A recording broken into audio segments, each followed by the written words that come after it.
નમસ્તે. હવે આપણે નંસ સમીકરણ જોઈશું.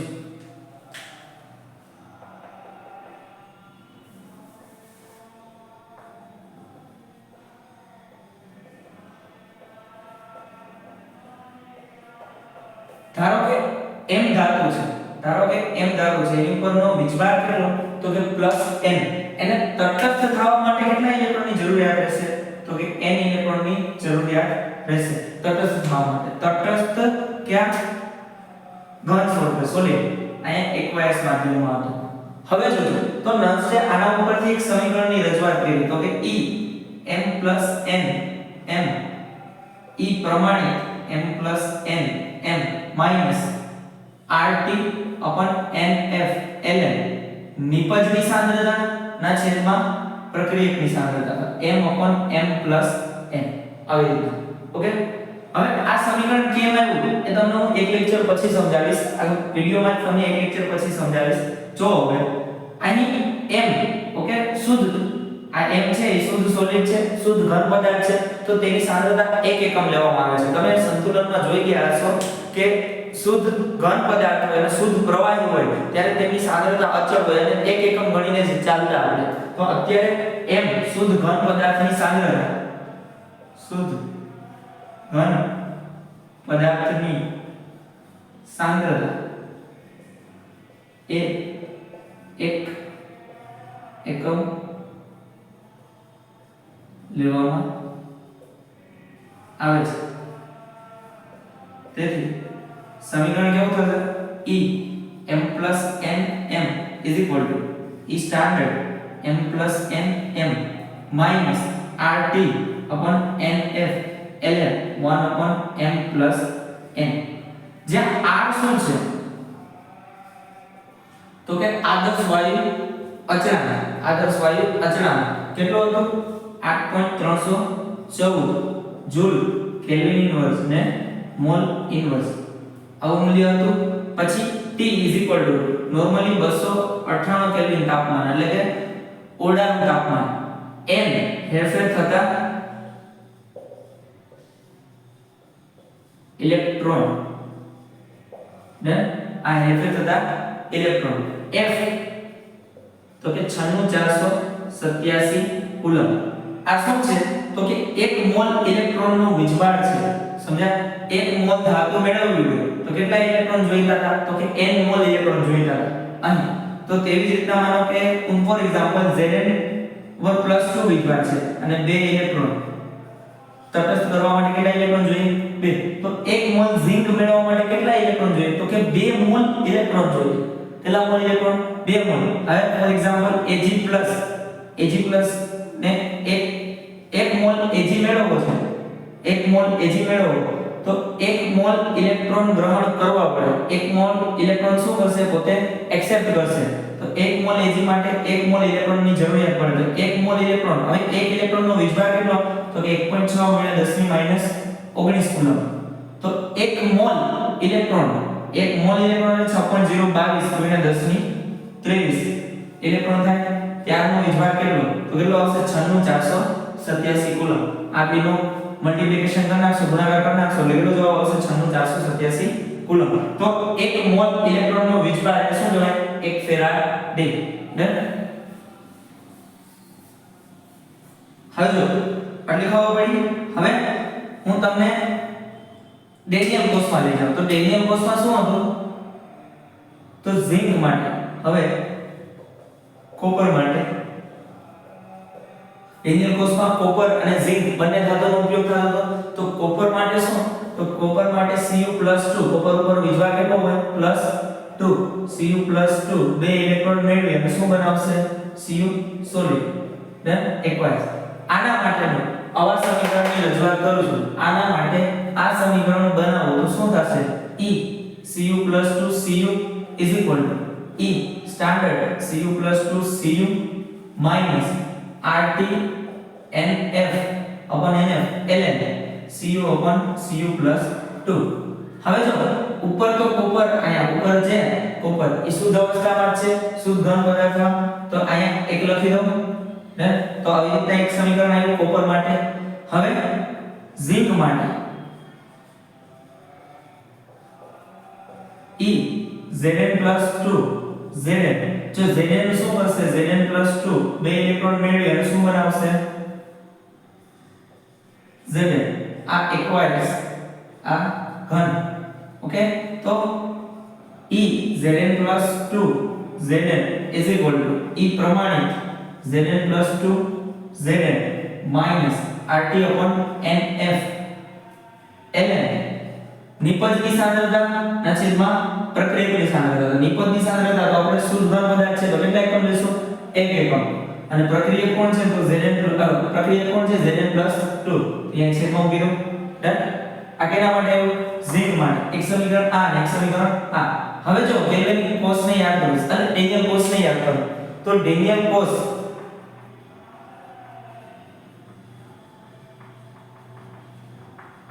શું હતો તો કે Zn + 2 આનો ઓક્સિડેશન દાબ હતું ઝિંક નો પછી ક્ષાર છે તો કોના સંપર્કમાં Cu+2 કોના સંપર્કમાં તો કે કોપરના સળિયાના સંપર્કમાં આવી રીતના હતું ઓકે હવે આનો કોસ પોટેન્શિયલ ગોતવો મારે કોસ પોટેન્શિયલ ઓકે તો શું થશે તો કે E સેલ કોસ પોટેન્શિયલ બરાબર E રાઈટ - E લેફ્ટ તો રાઈટ સાઈડ શું છે આપણું કોપર લેફ્ટ સાઈડ શું છે ઝિંક તો કોસ પોટેન્શિયલ માટે હવે જો આ સમીકરણ 1 ગણી આ સમીકરણ 2 ગણી અને આને સમીકરણ 3 ગણી રાઈટ તો રાઈટ સાઈડ શું છે આપણું કોપર તો E સેલ = E રાઈટ એટલે copper Cu+2 Cu minus left side zinc છે Zn + 2 Zn રાઈટ આને સમીકરણ 4 ઓકે આપણે શું શોધીએ કોસ પોટેન્શિયલ માટેનું સમીકરણ શોધીએ છીએ નન સમીકરણની મદદથી તો E cell = E Cu+2 Cu minus E Zn + 2 Zn હવે કોપરનું મૂલ્ય કેટલું છે જો અહીંયા આવ્યું સમીકરણ 1 માં E કોસ પોટેન્શિયલ વિદ્યુત ધ્રુવ પોટેન્શિયલ કોપરનું કેટલું છે જો આ આપેલું છે ને તો એનું મૂલ્ય આપણે મૂકશું સમીકરણ 1 અને સમીકરણ 2 ની કિંમત સમીકરણ 4 માં મૂકતા શું થશે જોજો E cell = કોપરનું મૂલ્ય આ છે E પ્રમાણિત Cu+2 Cu minus RT/NF ln 1/Cu+2 પછી માઈનસ Zn નું મૂલ્ય ક્યાં છે I શું છે માઈનસ E સ્ટાન્ડર્ડ બ્રેકેટ માં રાખું છું આ Zn + 2 Zn minus RT/NF ln 1/Zn + 2 આ રીતના દેખાડે ડન હવે અહીં માઈનસ ની સાઇન આ બ્રેકેટ દૂર કરો તો માઈનસ ની સાઇન જોડે આ મળે તો માઈનસ થી જાય મળી ગયા તો અહીં માઈનસ પ્લસ થઈ જશે શું થશે બ્રેકેટ બહાર કાઢો E standard Cu+2 Cu minus RT/NF ln 1/Cu+2 minus E standard Zn + 2 Zn minus plus RT/NF ln 1/Zn + 2 આવું થશે હવે જો આને આગળ લેજો E standard Cu+2 Cu minus E standard Zn + 2 Zn done હવે આને પાછળની તરફ રાખો તો માઈનસ RT/NF ln 1/Cu+2 અને અહીંયા શું આવશે પ્લસ RT/NF ln 1/Zn + 2 લખી શકો ડન E cell હવે તમને કદાચ ખબર હોય તો આનું મૂલ્ય કેટલું હતું પ્રમાણિત કોષ આ તો પ્રમાણિત વિદ્યુત ધ્રુવ પોટેન્શિયલ છે આ પ્રમાણિત વિદ્યુત ધ્રુવ પોટેન્શિયલ તો આ બે થી શું મળી જાય પ્રમાણિત કોષ પોટેન્શિયલ મળી જાય અને એનું મૂલ્ય કેટલું હતું ડેનિયલ સેલ માટે 1.1 હતું કેટલું હતું 1.1 અને આના ટૂંકમાં આવી રીતે લખો E cell = E પ્રમાણિત સેલ અથવા પ્રમાણિત કોષ potential E standard cell done હવે અહીંથી કોમન શું નીકળે છે જોજો હા એ સાઈડ કોમન શું નીકળે છે તો કે આપણને -RT nf કોમન નીકળે છે તો -RT nf કોમન કાઢી લે તો શું થશે તો કે આ વેલ્યુ પોઝિટિવ થઈ ગઈ ln 1/cu + 2 અને અહીંયા શું થઈ જાય માઈનસ કોમન કાઢ્યા ને તો અહીંયા માઈનસ થઈ જાય પાછા મલ્ટીપ્લાય કરીશ તો માઈનસ પ્લસ તો અહીંયા ln 1/Zn + 2 આટલું ને હવે એક રોલ આવશે અહીંયા ln a minus ln b હોય અથવા log a minus log b હોય તો કેવી રીતના લખવું તો કે ln a minus ln b હોય તો ln a upon b લખાય log a minus log b હોય તો log a upon b લખાય આ મેથ્સનો રૂલ છે ડન આ રીતના ખબર પડે હવે હજી એક વસ્તુ આ એડ કર્યો સાઈડમાં તમે હવે આવું હોય તો ln a plus ln b અથવા log a plus log b તો શું લખશો log a plus log b એટલે શું log a into b લખાય સમજ્યા પછી log ln a આની જગ્યાએ શું ln લખી લે તો એ જ ln a plus ln b તો શું ln a into b done પછી એક વસ્તુ આ પણ એવી કર્યું પછી આજે એક વસ્તુ છે ln ને log માટે તો કે log a raise to b હોય અથવા કોઈ બીજો પાવર હોય એની ઉપર શું પાવર છે એટલે b તો b આગળ મલ્ટીપ્લિકેશન માં આવી જાય b log a થઈ જાય ડન કોઈ પાવર આવે log માં તો એ પાવર ક્યાં આવી જાય આગળ મલ્ટીપ્લિકેશન માં આવી જાય log સાથે ડન આટલું લખી લો હવે આ જો શું છે ln a ln b છે આ શું છે આપણું ln a ગણીને આવે આ શું છે a અને આ શું છે b તો ln a ln b તમે એડ કર્યું ને તો જોજો e cell is equal to e standard cell rt upon nf ln a એટલે 1/cu + 2 divided by 1/Zn + 2 છેદનો છે અંશમાં તો e cell is equal to e standard cell minus rt upon nf ln Zn + 2 અને આ cu + 2 આ છેદા multiplication માં એક આવે અને છેદનો છે અંશમાં આ રીતના લખી શકો ડન ઓકે આટલું જોઈ આ રફ કર્યો છું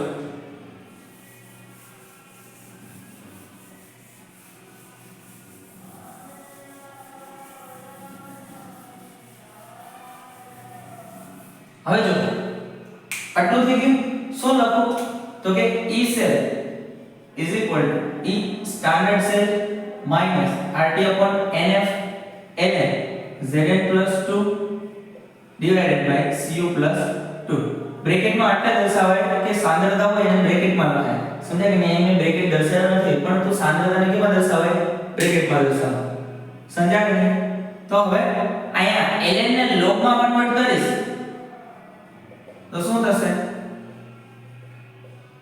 2.303 વડે મલ્ટીપ્લાય કરી દેવાય 2.303 log Zn + 2 divided by cu + 2 આવી 2.303 વડે મલ્ટીપ્લાય કરી દો લેખિતમાં ln log માં કન્વર્ટ થઈ જાય ઓકે એટલે ખબર પડી હવે અહીંયા r એટલે મૂલ્ય કેટલું હતું 8.314 કેટલું મૂલ્ય હતું r એટલે 8.314 તો e cell is equal to e standard cell r એટલે 8.314 t એટલે 298 2.303 divided by n પ્રક્રિયાના આધીન હોય અત્યારે હેરફેર થતા ઇલેક્ટ્રોન કેટલા હતા 2 હતા પરંતુ દર વખતે હેરફેર થતા ઇલેક્ટ્રોન 2 ન હોય ડિફરન્ટ હોય સમજી ગયા તો n નું મૂલ્ય બદલાતું રહે પ્રક્રિયાને આધીન હોય જે પ્રક્રિયા થતી છે એના આધારે n નક્કી થાય f એટલે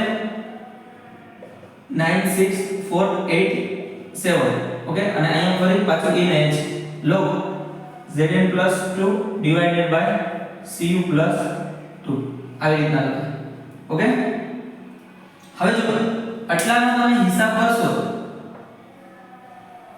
ઓકે આટલાનો તમે હિસાબ કરશો તો કેટલું મૂલ્ય તો કે E સેલ બરાબર E પ્રમાણિત કોસ પોટેન્શિયલ માઈનસ કેટલા 0.059 માર્કર એટલે 0.059 divided by m log Zn plus 2 divided by Cu plus 2 આ રીતના રજૂઆત કરી શકાય. આ તમારું ડેનિયલ કોસ માટેનું નંસ સમીકરણ મળી ગયું. કેના માટેનું? ડેનિયલ કોસ માટેનું નંસ સમીકરણ મળી ગયું.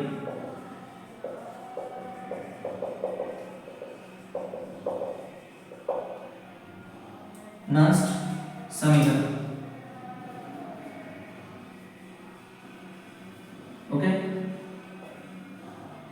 યાદ રાખજો. હવે જો અહીં શું જોવા મળ્યું તો કે Zn + 2 આ શું હોય? આપણે ડેનિયલ સેલ હતો આવો હતો ડેનિયલ સેલ આ યાદ રાખજો. આ રફ કર્યું છે.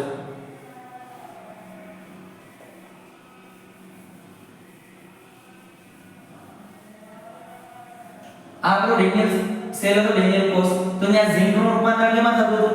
Zn + 2 માં. ઝિંક નું રૂપાંતર Zn + 2 માં. તો આમ લખો જો ઝિંક વિજભાગ કેટલો 0 અને 0 માંથી કેવા રૂપાંતર થાય? Zn + 2 માં. તો Zn નું રૂપાંતર Zn + 2 માં અને બે ઇલેક્ટ્રોન દૂર થયા. આ એનોડ ઉપર. ઓકે હવે કેથોડ નો કેસ જો Cu + 2 આમાં જો છે Zn નું રૂપાંતર Zn + 2 માં. હવે Cu + 2 નું રૂપાંતર કેમાં? Cu માં. તો રિડક્શન થયું તો કેથોડ પર શું Cu + 2 બે ઇલેક્ટ્રોન મેળવી અને શેમાં રૂપાંતરિત થઈ જાય? Cu માં. ડન. હવે એકંદર રાસાયણિક પ્રક્રિયા શું? બે electron cancel Zn plus Cu + 2 અને સામેની સાઈડ Zn + 2 અને C. હવે જો આ તો શુદ્ધ ઘન પદાર્થ અહીંયા aqueous આયન છે એટલે aqueous અને વીજભાગ હોય તો શુદ્ધ ઘન પદાર્થ. હવે અહીંયા આનો સંતુલન અચળાંક લખો તો કઈ રીતના લખાય? તો કે નિપજની સાંદ્રતા. ઓકે આ ડેનિયલ કોસ માટેનું નંસ સમીકરણ આવી ગયું. તો ડેનિયલ કોસ માટેનું નંસ સમીકરણ હવે ટૂંકમાં યાદ રાખવું હોય તો કઈ રીતે યાદ રાખશો? ડેનિયલ કોસ માટેનું નંસ સમીકરણ ટૂંકમાં યાદ રાખો તો જો ડેનિયલ કોસનું સાંકેતિક નિરૂપણ કેવું હતું? Zn + 2 ક્ષાર ક્ષેત્ર Cu + 2 અને Cu. આ રીતના એનું સાંકેતિક નિરૂપણ કરતા હતા ડેનિયલ કોસ માટેનું. હવે જો આયા શું આનો મારે એનોડ અને કેથોડ બંને પ્રક્રિયા લખી તો કઈ રીતના લખીશ? તો કે ઝિંક નું રૂપાંતર કેમાં થાય? Zn + 2 માં ઓક્સિડેશન થાય ને તો Zn + 2 કેટલા ઇલેક્ટ્રોન છૂટા પડશે? 2 કારણ કે 0 માંથી +2 વિભાગ એટલે 2 ઇલેક્ટ્રોન છૂટા પડ્યા. આ સોલિડ સ્વરૂપ અને આ aqueous આવે. કેથોડ ઉપર શું થાય? તો કે કેથોડ પર રિડક્શન થાય તો કે +2 માંથી ક્યાં જશે? 0 માં. તો Cu + 2 માંથી બે ઇલેક્ટ્રોન મેળવી અને શું બનાવશે? Cu સોલિડ અને આ હશે aqueous. ખબર પડી? હવે અહીંયા રિડક્શન થાય તો ક્યાં હશે? કેથોડ પર. તો Cu + 2 નું રૂપાંતર કેમાં થયું? Cu માં. હવે એકંદરે રાસાયણિક પ્રક્રિયા બે ઇલેક્ટ્રોન ગુમાવી દીધા કેન્સલ બે ઇલેક્ટ્રોન કેન્સલ Zn Cu + 2 સામેની તરફ એરાની સામેની તરફ Zn + 2 પ્લસ Cu આ સોલિડ aqueous ના સોલિડ. હવે જો ભાઈ તો તમે સંતુલન અચળાંકમાં જોઈ ગયા છો શું? તો કે સંતુલન અચળાંક K બરાબર નિપજની સાંદ્રતા ના છેદમાં પ્રક્રિયકની સાંદ્રતા. તો Zn + 2 into Cu okay divided by Cu + 2 into Zn. તો નિપજની સાંદ્રતા ના છેદમાં પ્રક્રિયકની સાંદ્રતા. જ્યાં શુદ્ધ ઘન પદાર્થ હોય એનું મૂલ્ય કેટલું હોય? 1 એકમ લેવામાં આવે. તો છેવટે આવી એક કેન્સલ તો Zn + 2 અને અહીંયા Cu + 2. શુદ્ધ ઘન પદાર્થનું મૂલ્ય કેટલું લેવામાં આવે? તો કે 1 એકમ. અહીં 1 ડન. તો જો સંતુલન અચળાંક એનું જ મૂલ્ય હોય તો નિપજની સાંદ્રતા ના છેદમાં પ્રક્રિયકની સાંદ્રતા. ઓકે તો આવી રીતના ડાયરેક્ટ પણ તમે કરી શકો. ઓકે તો હવે એક્ઝામ્પલ જે આવશે એમાં આપણે ડાયરેક્ટ નંદ સમીકરણ બનાવવાનું થશે. તો આજે હું બે એક્ઝામ્પલ આપું કે જેમાં તમારે ડાયરેક્ટ નંદ સમીકરણ કેમ બનાવવું. તો ઉદાહરણ 2 તો a capital B small b capital B small c capital C small d capital D. Okay આ શું છે સ્મોલ abcd છે એ શું છે મોલ દર્શાવે શું દર્શાવે મોલ તત્વો યોગિતીય આંક હવે અહીંયા સંતુલન અચળાંકનું મૂલ્ય શું તો કે નિપજની સાંદ્રતા capital C raise to small c capital D raise to small d capital A raise to small a અને capital D raise to small b તો તત્વ યોગિતીય આંક છે એ ક્યાં જાય ઘાતાંકમાં જાય ને હવે આનો નામ સમીકરણ દેવું છે તો શું થાય તો કે E cell E standard cell minus 0.059 divided by n log આખું આવી જાય સંતુલન અચળાંક તો કે C raise to small c capital D raise to small d capital A raise to small a capital B raise to small b done આવી રીતના તમે શું મેળવી શકો cos પોટેન્શિયલ સમજાયું ને હવે બીજું એક્ઝામ્પલ આપો જે ઉદાહરણ 3 તો કે ni 2ag સામેની તરફ ni 2 અને 2ag ઓકે આ રાસાયણિક પ્રક્રિયાનું નંદ સમીકરણ આપો ઓકે આપણે ડાયરેક્ટ જ દેવાનો છે હવે પેલી રીતના આપણે નંદ સમીકરણની સાબિતી આપવાની નથી તો ડાયરેક્ટ કઈ રીતના આપશો તો કે k નિપજની સાંદ્રતા ni પ્લસ હવે જો હું તમને ડાયરેક્ટ જ કીધું ni 2 આગળ કઈ છે તત્વ યોગિની આંક નહીં તો એક જ ઓકે હવે આ જો શુદ્ધ સ્વરૂપે છે શુદ્ધ સ્વરૂપે હોય તો તેનું મૂલ્ય કેટલે ગણીને આવવાનું એક જ હવે ડાયરેક્ટ જ લખું છું ના છેદમાં નિપજની સાંદ્રતા ના છેદમાં હવે આયનમાં જોવો જોઈએ પ્રક્રિયામાં કોણ આયનમાં છે તો કે Ag છે આ છે નહીં તેને લખવાનો નહીં સોલિડ સ્વરૂપે ના aqueous અને આ સોલિડ ડન તો પ્રક્રિયકની સાંદ્રતા શું છે તો Ag એનો તત્વ યોગિતી આંક કેટલો તો કે 2 તો એનો વર્ગ ઓકે તો હવે આના આખી રાસાયણિક પ્રક્રિયાનું નંદ સમીકરણ રજૂઆત કરી તો કઈ રીતના તો કે E cell E standard cell minus 0.059 divided by n log ni plus 2 divided by Ag plus એનો સ્ક્વેર સમજાણું કે આવડી જાય હજી એક ઉદાહરણ છે જોજો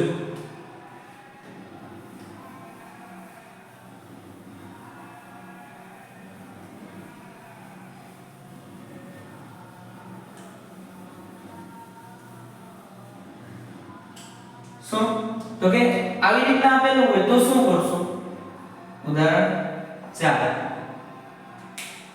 અને આવી રીતના પણ તમને આપે આવી રીતના કોઈ રાસાયણિક ગેલેનિક કોષના સાંકેતિક નિરૂપણ સ્વરૂપમાં આપે તો કે ni 2 double slash Ag plus ને Ag આવી રીતના પણ આપે તો એને તમારે આવી રીતના રૂપાંતરણ કરવાનું અને એનું ત્યારબાદ શું બનાવવાનું નંદ સમીકરણ તો હવે જો એક પ્રક્રિયા આપે Mg plus 2 double slash Br minus અને અહીંયા છે Br2 હવે એક વખત ટ્રાય કરી જોવો જોઈએ તમે તમારી જોડે વિડિયો પોઝ કરી અને તમારી જોડે ટ્રાય કરી જોવો જોઈએ તમારી રીતે કે શું થાય છે આનો આન્સર શું આવે છે નંદ સમીકરણનો તો આ સોલિડ આ aqueous આ પણ aqueous અને આ લિક્વિડ સ્વરૂપ ચાલો હવે જોજો શું થશે તો કે Mg નું શું થશે ઓક્સિડેશન Mg0 માંથી Mg+2 તો એનો ટોટલ કઈ રાસાયણિક પ્રક્રિયા જોવા મળશે તો કે Mg એમાંથી શું બનશે Mg+2 બે ઇલેક્ટ્રોન મુક્ત થયા ડન આવી રીતના બનાવી લેવું એટલે આવી રીતના આપેલું તેને રાસાયણિક પ્રક્રિયા સ્વરૂપે દર્શાવી દેવું એનો ઉપર Mg માંથી Mg+2 માં રૂપાંતર થયું હવે કેથોડમાં જોવું છે તો કે Br માઈનસ માંથી Br2 એ જાય તો આ -1 વીજભાર છે આ વીજભાર છે 0 તો એક ઓક્સિડેશન થયું સમજો કે નહીં અને ઓક્સિડેશન વાળો ભાગ તો ક્યાં હોય ડાબી બાજુ છે સમજાય કે ઓક્સિડેશન વાળો ભાગ ક્યાં હોય ડાબી બાજુ તો Mg નું દેખાડે ઓક્સિડેશન તો આવી રીતના કેથોડ આ બાજુનો ભાગ શું હોય કેથોડ અને કેથોડ પર શું થાય રિડક્શન તો Br માઈનસ માંથી Br2 એવું ન લખો એ તો ઓક્સિડેશન થાય સમજાય કે નહીં તો શું હશે તો કે Br2 હશે ને એ બે ઇલેક્ટ્રોન પ્રાપ્ત કરી શું બનાવી રહે 2Br માઈનસ સમજ્યા કે નહીં હવે એકંદર રાસાયણિક પ્રક્રિયા શું તો કે બે ઇલેક્ટ્રોન કેન્સલ આવે તો Mg Br2 અને સામેની તરફ Mg+2 2Br માઈનસ આ aqueous આ પણ aqueous આયનમાં છે એટલે આ લિક્વિડ ને આ સોલિડ ડન. તો આ રાસાયણિક પ્રક્રિયા છે. આનો સંતુલન અજાણ તો K Mg+2 Br માઈનસ આગળ શું છે ઘાતાંક કેટલો છે 2 તો અહીંયા સ્ક્વેર. અહીંયા તો ઘાતાંક 1 જ હતું તો અહીંયા 1 જ લખ્યું. હવે આ તો બે ઘન અને પ્રવાહી સ્વરૂપે શુદ્ધ ઘન અને શુદ્ધ પ્રવાહી હોય ત્યારે તેમની સાંદ્રતા કેટલા એકમ લેવી 1 એકમ. તો બંને 1 ઓકે. તો નલ સમીકરણ કેવું આવશે આનું તો E cell E standard cell minus 0.059 divided by n log okay. n કેટલા છે 2 પણ અત્યારે લખતો નથી નલ સમીકરણના સ્વરૂપમાં રજૂ કરું છું. તો log k એટલે શું Mg+2 અને Br માઈનસ એનો સ્ક્વેર. ડન. તો આ એનો નલ સમીકરણ છે. ભૂલતા નહીં આવું પૂછાશે. આ કે આયન નામ છે ખતરનાક આયન. ડન. લખી આ નલ સમીકરણ. આના ઉપરથી હવે આપણે આગળ એક્ઝામ્પલ સોલ્વ કરવાના થશે ને એક્ઝામ્પલ બહુ પૂછાય છે. ઓકે. નલ સમીકરણના આધારે લખી